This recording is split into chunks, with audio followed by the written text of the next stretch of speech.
আমরা ক্লাস 11 এর ফুল ম্যাথ শুরু করতে চলেছি উইথ ফুল কনসেপ্ট, যেখানে আমরা কনসেপ্ট শিখিয়ে দিলেই তোমরা অঙ্ক করতে পারবে একা একাই, নিমেষেই অঙ্ক হয়ে যাবে এবং আমরা অঙ্কও করে দেবো। তো প্রথম যে চ্যাপ্টারটি আছে সেট থিওরি আলোচনা করি, যেখানে প্রথমেই আছে ডেফিনেশন অফ সেট। তো পেনটা চুজ করে নেব। ডেফিনেশন অফ সেট, তো ডেফিনেশন অফ সেটে কি বলে, কিছু পদ এর সমষ্টিকে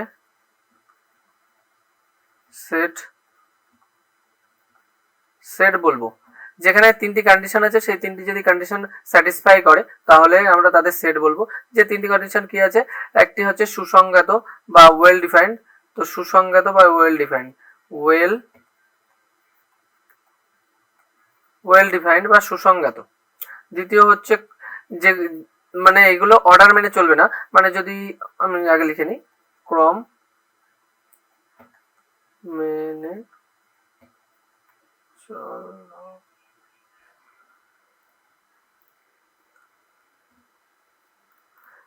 চলবে না। তৃতীয় হচ্ছে ভিন্ন হতে হবে। তো এবার আমি একটা উদাহরণ দিই, যেখানে ভি একটা set, V equal to A E I O U. তো এখানে দেখো আমি প্রথম কন্ডিশনটা স্যাটিসফাই করছি কি করে, ওয়েল ডিফাইন্ড। এরা ওয়েল ডিফাইন্ড কোনো একটি কানেকশনের সাথে যুক্ত, তো যে এরা সবাই ভাওয়েল, তাহলে এইটা ওয়েল ডিফাইন্ড হলো, ক্রম মেনে চলবে না। যদি আমি আরেকটাও সেট লিখি, ই আই ও ইউ এ, তাহলে এটাও তো আমার সেই ভায়োলের সেটই হচ্ছে। তাহলে আমাদের এই দুটো সেট সমান কিন্তু আমরা বলতে পারি, এবং এরা ক্রম মেনে চলবে না। আমি যদি A E I O U, U E I এইসবও লিখতে পারি, মানে অসুবিধা নেই, আমার সবকটা এলিমেন্ট এতে থাকলেই হবে, এবং ভিন্ন হতে হবে। যদি আমি আরেকটা সেট আমি কনসিডার করি, যে এ ইজ ইকুয়াল টু 1 2 3 3 2, তো এটা কিন্তু আমরা সেট বলতে পারবো না, কারণ কি এখানে 2 দুবার আছে এবং 3 ও দুবার আছে, তাহলে এদেরকে সেট বলা যাবে না, কারণ এরা এই ভিন্ন এটি স্যাটিসফাই করছে না, তারা সবাইকে ভিন্ন হতে হবে, এই জন্য এটাকে আমরা সেট বলতে পারবো না।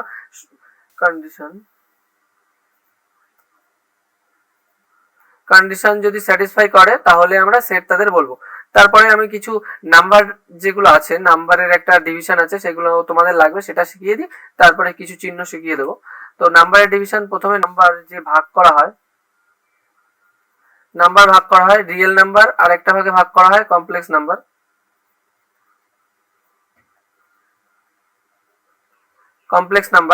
রিয়েল নাম্বার আর কমপ্লেক্স নাম্বার, এটাকে আমরা কাল্পনিক সংখ্যা বলি বা ইমাজিনারি নাম্বার বলি, যেটা এক্স প্লাস এ আই দিয়ে প্রকাশ করা হয়। এটা আমরা তোমাদের 11-এ আছে, তো আমরা পরে এটা শিখাবো, অসুবিধা নেই। এখন আমরা যেটা কাজে লাগবে হচ্ছে সেটা রিয়েল নাম্বার। তো রিয়েল নাম্বারটা আমরা দেখি, রিয়েল নাম্বারকে আমরা আর দিয়ে প্রকাশ করি। তো রিয়েল নাম্বার মানে হচ্ছে বাস্তব সংখ্যা। ওর পরে আসে রেশনাল নাম্বার, যে নাম্বারকে আমরা পি বাই কিউ আকারে প্রকাশ করতে পারি, মানে সাধারণত বলা হয় এটাকে মূলদ সংখ্যা। তো যে সংখ্যাকে পি বাই কিউ আকারে প্রকাশ করা যায় এবং কিউ নট ইকুয়াল টু 0, সেই সব সংখ্যাকে আমরা রেশনাল নাম্বার বা মূলদ সংখ্যা বলি। এদের আমরা কিউ দ্বারা প্রকাশ করি। ইরেশনাল নাম্বার যেগুলো মূলদ সংখ্যা, তারা বাদে সবাই ইরেশনাল নাম্বার। আর একটা কথা মনে রাখতে হবে, রুটের ভেতরে যে জিনিসের রুট হয় না, রুট 7 এদের রুট হয় না, তাহলে কিন্তু এগুলো ইরেশনাল নাম্বারের মধ্যেই আসবে। এইবার রেশনাল নাম্বারের আমরা দুটি ভাগ করি, একটি হচ্ছে নন ইন্টিজার মানে ডেসিবেল, যেগুলো হচ্ছে দশমিক পূর্ণ সংখ্যা, মানে 0.2, এইগুলোকে আমরা নন ইন্টিজার নাম্বার বলে কনসিডার করি। নন ইন্টিজার এর মধ্যে দুটি ভাগ আছে, নন ইন্টিজারের মধ্যে একটা হচ্ছে টার্মিনেটিং ডেসিবেল, একটি হচ্ছে নন টার্মিনেটিং ডেসিবেল। যেইখানে টার্মিনেটিং ডেসিবেল মানে হচ্ছে যেটি সসীম, টার্মিনেটিং ডেসিবেল সসীম, 2/5, তাহলে কি আসবে 0.4 এইসব আসবে। আর যদি 1/3 লিখি, 1/3, তাহলে এটা তো শেষ হয় না, 0.3333 অসীম চলে যায়, তাহলে এটা নন টার্মিনেটিং ডেসিবেল, টার্মিনেটিং ডেসিবেল গেল। ওর পরে আসবে ইন্টিজার, যেটাকে আমরা জেড দ্বারা প্রকাশ করি।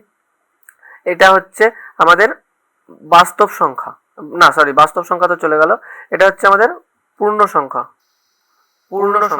এটা পূর্ণ সংখ্যার মধ্যে আসে। এবার পূর্ণ সংখ্যার রেঞ্জটা কোথা থেকে, ইনফিনিটি থেকে মাইনাস ইনফিনিটি থেকে প্লাস ইনফিনিটি পর্যন্ত। মানে আমি যদি একটা সংখ্যা রেখা আঁকি এরকম, সংখ্যা রেখা এখানে 0, তাহলে এদিকে মাইনাস সত্যিই থাকবে, সত্যিই থাকবে, আর এদিকে প্লাস সত্যিই থাকবে, সত্যিই থাকবে, প্লাস ভ্যালু সত্যিই থাকবে, সত্যিই থাকবে, তাহলে ইনফিনিটি পর্যন্ত পূর্ণ সংখ্যা। পূর্ণ সংখ্যা মানে -100 হতে পারে, -100 হতে পারে, আর -100 হলে +100 হবে, তাহলে এগুলো ইন্টিজার পূর্ণ সংখ্যা।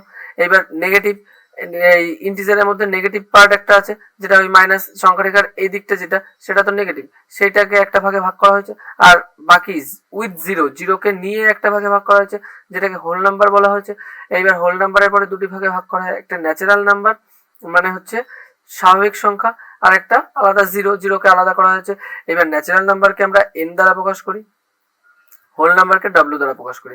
এইগুলো কিন্তু আমাদের কাজে লাগবে, এইগুলো মনে রাখতে হবে। এরপরে যে সব আমাদের চিহ্ন শিখবো, সেটা আমরা কিছু চিহ্ন শিখে নিই। আমি একটা বোর্ড ইনসার্ট করে নিই, হোয়াইট বোর্ড। তো আমরা চিহ্ন তা আমরা আগে শিখেছি লেস দেন, এটা less than, greater than, not less than, not greater than, এইসব শিখেছি। তাহলে আমরা এইসব এখন শিখবো না, আমরা কিছু অ্যাডভান্স শিখবো, যেখানে ইর মতো এরকম ব্যাকা ইর মতো, এটা বিলংস টু বলে, বিলংস টু। এটির মানে হচ্ছে, যদি আমি বলি a set A belongs to B, এগুলো আস্তে আস্তে আমরা শিখবো, কিন্তু এটাকে বিলংস টু বলে এটা রাখতে হবে। আমি তাও বলে দিচ্ছি, এ বিলংস টু বি, তার মানে কি এসে দাঁড়াচ্ছে, এ সেটে যে এলিমেন্ট গুলো আছে, ধরো এতে আছে 1, 2 এবং বিতে, তাহলে বি সেটে 1, 2 থাকতেই হবে, কারণ কি এ বিলংস টু বি, মানে এ সেটের এলিমেন্ট গুলো বির মধ্যে আছে, এটাই বোঝায় এ বিলংস টু দ্বারা। বুঝাতে পারলাম? তাহলে বি সেটে কিন্তু 1, 2 মাস্ট, 1, 2 থাকতেই হবে, তারপরে যা থাকে থাকুক, সেটা ডাজন্ট ম্যাটার। কিন্তু এই এ বিলংস টু বি মানে এর এলিমেন্ট গুলো বির মধ্যে সব আছে, এটাই বিলংস টু মানে। এবার তারপরে আমার যেটা আসবে সেটা হচ্ছে, সরি, এটি হচ্ছে অর, আর এটি হচ্ছে এন্ড, এটি হচ্ছে এন্ড। এন্ড এর মতো দেখতে এন্ড, এটা ভির মতো দেখতে অর, এর মতো দেখতে এন্ড, এর মতো দেখতে এন্ড, একটা মনে রাখলে অন্যটা এমনি মনে থাকবে, ঠিক আছে? এইবার গেল হচ্ছে, এটা হচ্ছে সাবসেট, সাবসেট, আর এরকমটা হচ্ছে প্রপার সাবসেট। এইগুলো আমরা শিখবো, সাবসেট কাকে বলে, প্রপার সাবসেট কাকে বলে, এগুলো আমরা শিখবো। তো এই চিহ্নগুলো জাস্ট মনে রাখতে হবে। আরেকটা হচ্ছে ফাই, এটা নাল সেট, নাল সেট দেখানোর সময় আমরা ইউজ করি, নাল সেট দেখানোর সময় ইউজ করি, তো এটাও আমরা দেখবো। আর ইউ দিয়ে ইউনিভার্সাল সেট, যে নাম্বার আমি ধরো সেট, একটা সেটের মধ্যে 1, 2, 3, 4, তাহলে এইটি হচ্ছে ইউনিভার্সাল সেট। এবার এর মধ্যে থেকে আমাকে নিয়ে কাজ করতে হবে। যদি আমি ইউনিভার্সাল সেট ডিক্লেয়ার করি, তাহলে তাকে তার মধ্যে থেকে নিয়ে কাজ করতে হবে, আমি এক্সট্রা কোনো এলিমেন্ট তার বাইরের থেকে আনতে পারবো না। এটা ইউ বা এস দ্বারা প্রকাশ করা হয়। তারপরে আমাদের যেটা আসবে সেটা হচ্ছে আমাদের প্রেজেন্টেশন অফ সেট। কিভাবে আমরা সেটকে লিখবো? তো আমাদের সেটকে লেখার দুটো পদ্ধতি আছে, এটাকে দুটি ভাগে ভাগ করা যায়, এটাকে দুটি ভাগে ভাগ করা যায়। এক, রোস্টার পদ্ধতি, রোস্টার বা ছক বনদর্শী, ছকবন্দি, রোস্টার বা ছকবন্দি। তাই আমরা সেট লেখার সময় যেটা সেটের নাম ডিনোট করব, সেটাকে সবসময় ক্যাপিটালে লিখতে হবে। তারপরে এই যে ছকবন্দি, সেকেন্ড ব্র্যাকেট দেব। এবার 1, 2, 3, 4, 5, 6 এরকম করে আমরা সেট লিখতে পারি। এটা হচ্ছে রোস্টার পদ্ধতি বা ছকবন্দি পদ্ধতি, এটা সব থেকে সহজ। অন্যটাও সহজ, কিন্তু এটা একটু কমপ্লেক্স লাগতে পারে, নতুন নতুন, দুটোই সহজ। তাহলে এইভাবে আমরা সেটকে লিখতে পারি, ছকবন্দি পদ্ধতি। আরে দাগ চলে গেল, কি হবে? এইবার যেটা আসবে ধর্মভিত্তিক পদ্ধতি। ধর্মভিত্তিক পদ্ধতি, এটা আমরা কি করে লিখবো? এক্স, ধরো না, একটা সেট আমরা ডিক্লেয়ার করব, ধরো এ সেট ডিক্লেয়ার করলাম, এখানে কি ডিক্লেয়ার করলাম? হ্যাঁ, এটাই ডিক্লেয়ার করো, সেম জিনিস। তাহলে এখানে x, x such that, x এমন হবে, সাজ দ্যাট মানে এমন হবে যেটি এক্স 1 বা 1 থেকে বড় এবং 6 বা 6 থেকে ছোট, এতগুলো হতে পারে। এক্স এমন হবে সাজ দ্যাট যে এক্স 1 থেকে বড় এবং 6 থেকে ছোট বা 6 হতে পারে। তাহলে এইটা হলে আমার এই সেটটাই ডিক্লেয়ার করলাম ধর্মভিত্তিক পদ্ধতিতে এবং রোস্টার পদ্ধতিতে সেম সেট ডিক্লেয়ার করলাম। এরপরে আসছে আমাদের কিছু সেটের সংজ্ঞা, যেখানে আমরা সেট দেখব। তো ফাইনাইট সেট বা সসীম সেট। সসীম সেট মানে, সসীম মানে আমরা কি বুঝি? যেটি শেষ হয়, যেটি শেষ হয়। সসীম বলতে আমরা কি বুঝি? যেটি শেষ হয়। অসীম বলতে যেটি শেষ হয় না। তাহলে ফাইনাইট সেট বা সসীম সেট প্রথমে দেখি। ফাইনাইট সেট, আমরা একটা সেট লিখলাম এ ইজ ইকুয়াল টু, কনসিডার করলাম, আমরা ধর্মভিত্তিক পদ্ধতিতে লিখছি যে x equal to natural number, x belongs to natural number, x belongs to natural number. তাহলে আমার এখানে x belongs to natural number মানে কি? তাহলে আমার ন্যাচারাল নাম্বার সব হবে 1 2 3 4 5 6 পর dot dot dot dot dot dot dot infinite তক, ইনফাইনাইট পর্যন্ত হতে থাকবে। তাহলে এটা আমার, ও সরি তোমাদের তো ফাইনাইট সেট দেখাবো। এটা হচ্ছে ইনফাইনাইট সেট বা অসীম সেট। এটাই অসীম সেট আমরা ডিক্লেয়ার করলাম। এবার আমরা সসীম সেট দেখিয়ে দিচ্ছি, মানে যে সেট শেষ হয় না, মানে এর যা পদগুলো আমরা কোনো গণ্ডির মধ্যে আনতে পারি না, সেটাই হচ্ছে আমাদের ইনফাইনাইট সেট বা অসীম সেট। এবার সসীম সেট দেখাবো, তো এই পাশে দেখায়। যে সেট শেষ হয়, যেরকম আমি যদি বি ইজ ইকুয়াল টু লিখি 1 2 3 এরকম লিখি, তাহলে এটাই সসীম সেট বা শেষ হয়। এবার সিঙ্গেল পদ সেট, যে সেটে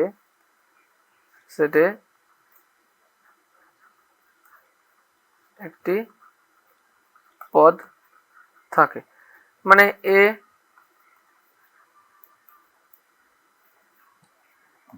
1, এটি সিঙ্গেল পদি সেট, মানে এক পদি সেট। তাহলে সসীম অসীম বুঝাতে পারলাম, তারপরে এক পদি সেট বুঝাতে পারলাম। তারপরে আসবে নাল সেট। নাল সেট মানে শূন্য সেট, যেই সেটের মধ্যে কোনো এলিমেন্ট থাকে না, সেটাকে আমরা কিভাবে প্রকাশ করি? এ ইজ ইকুয়াল টু ফাই দ্বারা প্রকাশ করি। এই ফাই দ্বারা, ফাই যখন যদি এইটা লেখা থাকে, তাহলে আমরা বুঝবো যে এ সেটের মধ্যে কোনো এলিমেন্ট নেই। এর থেকে আমরা কি বুঝবো? এ সেটে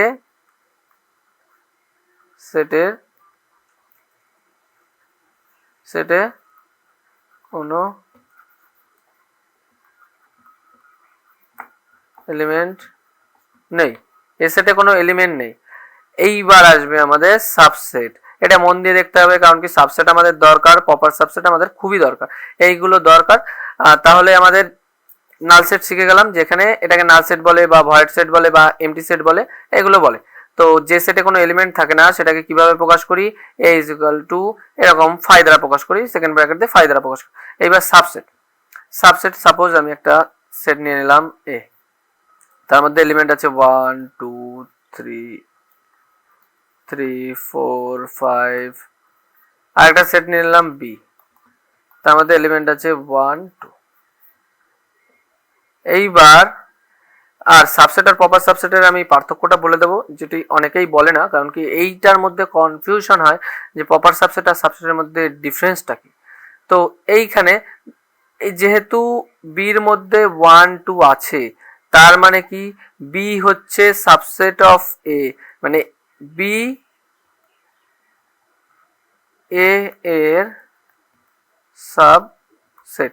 মানে যদি বি এর কোনো এলিমেন্ট এর মধ্যে থাকে, মানে বি এর যে কটা এলিমেন্ট আছে সবকটি এলিমেন্ট যদি এ এর মধ্যে থাকে, বি এর যে কটি এলিমেন্ট আছে সবকটি এলিমেন্ট যদি এ সেটের মধ্যে থাকে, তাহলে বি এ সেটের সাবসেট হবে, বি এ সেটের সাবসেট হবে। এটাই আমাদের বোঝায় B subset of A.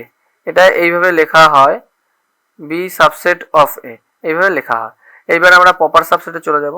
Proper subset, তাহলে বোঝাতে পারলাম সাবসেট কিভাবে? যদি বি সেটের, বি সেট বলে কথা না, সি ডি যে কোনো সেটের যদি এলিমেন্টগুলো অন্য কোনো সেটে থাকে, সেই সেটকে, মানে যে সেটের এলিমেন্টগুলো থাকবে সেই সেটকে, যে সেটে থাকবে তার সাবসেট বলা হবে। বুঝতে পারলাম? এইবার হচ্ছে ইকুয়াল সেট। যদি আমার ইকুয়াল মানে সমান, যদি এতে 1 2 3 4 থাকে আর বিতেও যদি আলাদা থাকুক, ক্রম তো মানে না, 2 3 4 1 ক্রম মানে না, আমরা প্রথমে শিখেছি। তাহলে আমি a is equal to B এটা বলতে পারবো। এইটা দেখে এটা ইকুয়াল সেট, প্রপার সাবসেট। ওখানে শিখেছিলাম, বলছি, যদি বি সেটের প্রত্যেক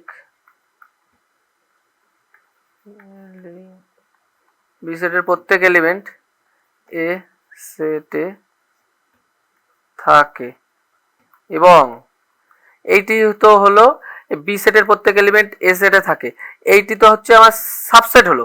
এইবার এবং একটি এক্সট্রা কন্ডিশন যখন যুক্ত হয়েছে, এক্সট্রা কন্ডিশনটা স্যাটিসফাই করলে প্রপার সাবসেট হবে। তাহলে হচ্ছে গিয়ে এ সেটের প্রত্যেক এলিমেন্ট বি সেটের প্রত্যেক এলিমেন্ট এ সেটের মধ্যে থাকে এবং এ সেটে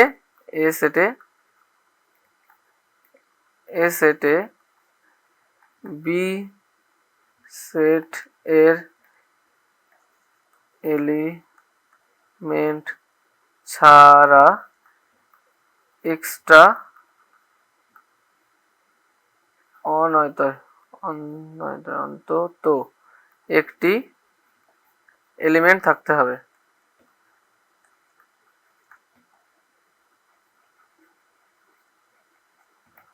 এক্সট্রা একটি এলিমেন্ট থাকতে হবে, তার মানে কি, যদি বি সেটের প্রত্যেক এলিমেন্ট এ সেটে থাকে এবং এইটা এক্সট্রা কন্ডিশন, এ সেটে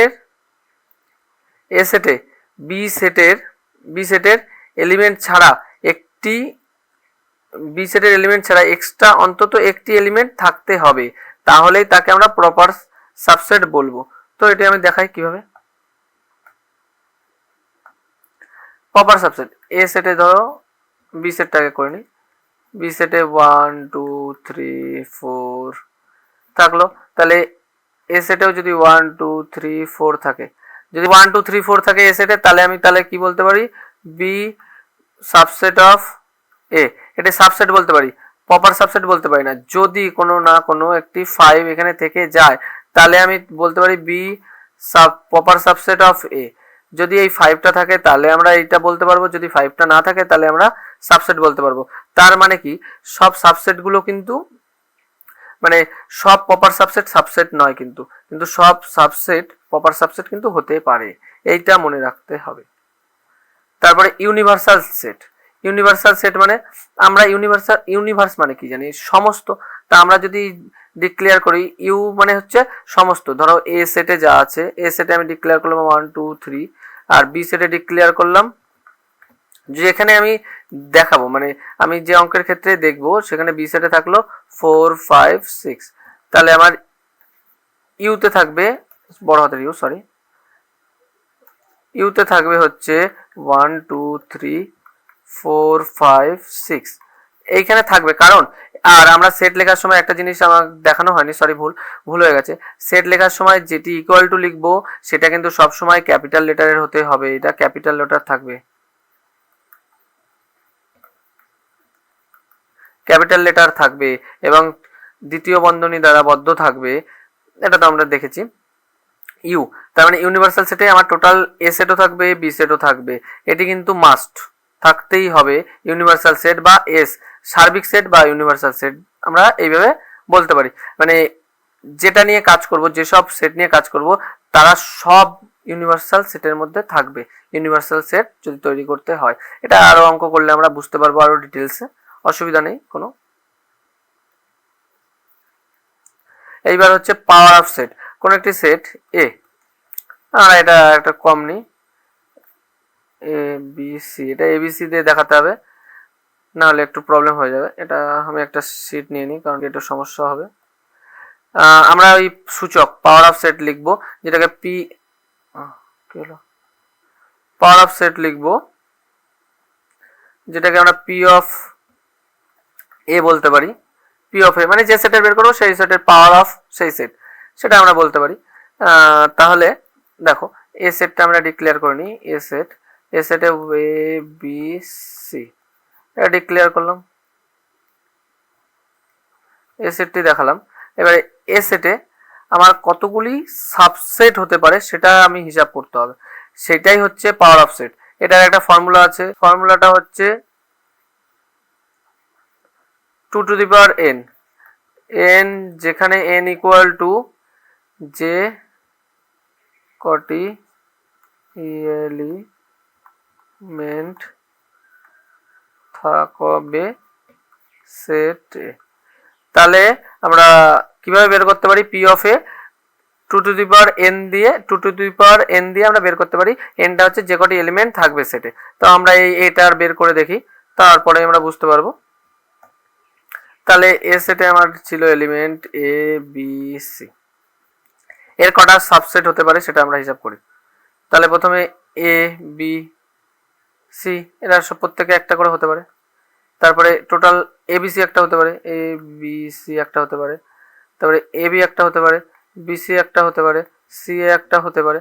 কটা হলো? 1 2 3 4 5 6, সরি 6 7, আর একটা হতে পারে কি নাল সেট, নাল সেটও একটা সেট। তাহলে আমার টোটাল হবে 8টা হবে। তাহলে আমি বানিয়ে দিলাম কিভাবে হলো। এটা একটা প্রপার সেট, যদি আমি এটা B is equal to sorry B is equal to তোমার লিখি এ, তাহলে এটি এর সাবসেট না, বি আমি তাহলে লিখতে পারবো বি সাবসেট অফ এ, এটা লেখা যাবে। এবং যদি বি ইজ ইকুয়াল টু যদি থাকে বি, তাহলে আমি লিখতে পারবো বি ইজ ইকুয়াল টু এটা। যদি বি ইজ ইকুয়াল টু থাকে এ বি, তা আমি লিখতে পারবো B is equal to A B, থাকলেও লিখতে পারবো যে হ্যাঁ বি সাবসেট অফ এ। যে কোনো কিছু থাকলে আমি লিখতে পারবো। তাহলে এই সূচকটা কিভাবে বের করে? এই সূচকটা কি করে বের করে? পি অফ এ, যেটি ফর্মুলা হচ্ছে পাওয়ার অফ 2n। তাহলে হচ্ছে পাওয়ার অফ এ সূচক কি করে বের করে? যদি বলে এর কটা সাবসেট হতে পারে, যদি বলে যে এর কটা সাবসেট, এতে বলে দিল যে কোন সময় বলে দিল এতে 6টি এলিমেন্ট আছে, তাহলে এর কটা সাবসেট হতে পারে, তাহলে আমি বলবো 2 টু দি পাওয়ার 6, তার মানে 64। এটা আমরা বলতে পারবো। তো থ্যাংক ইউ, আজকের ক্লাস এই পর্যন্তই। পরের যে আরেকটি পার্ট হবে কনসেপ্টের, সেটা আমরা পরের দিন করাবো।